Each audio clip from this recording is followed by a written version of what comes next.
Meantime, we've got the House passing a couple of bills on immigration. Now, of course, you wouldn't know that because the media was much more focused yesterday on the president's tweets. I don't know if that's dying down today. Something tells me maybe not, which is probably a frustrating development for Nebraska Republican Congressman Don Bacon.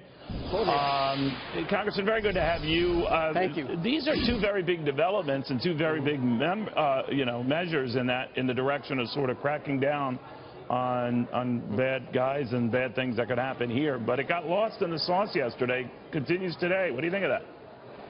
Well, it often does. Sometimes the tweets overrule what we're doing or overshadow what we're doing. But we passed two really good bills yesterday. We reinforced the rule of law, saying municipalities can't just not enforce the laws that the Constitution gave Congress to do. So I think that was very important. And on a personal level, we passed Sarah's law, which a year and a half ago, ICE released an illegal immigrant after he killed someone with a DUI, and he never came back. He just disappeared.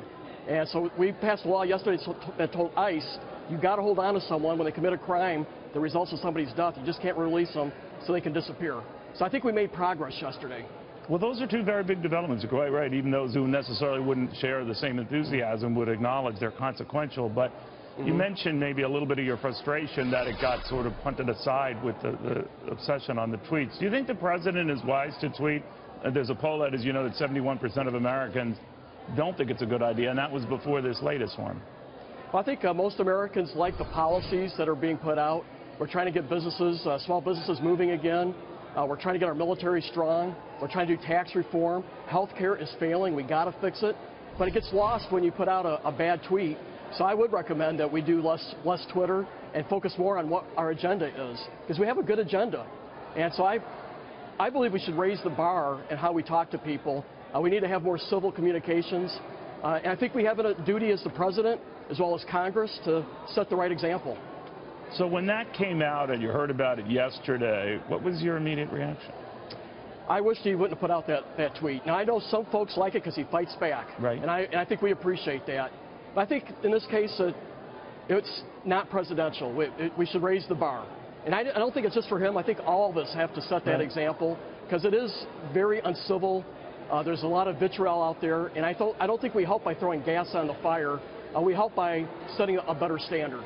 You know, very quickly, there's a talk, by the way, right now, Congressman, on this health care thing that some of your colleagues, both in the House and the Senate, want to just junk it, do something like a two-step process that wouldn't be immediately deadline contingent right now, but get the thing repealed, Obamacare repealed, work on a replacement, as was initially the promise of Republicans, but then proceed to tax cuts. I think I got the gist of it, but how do you feel about that?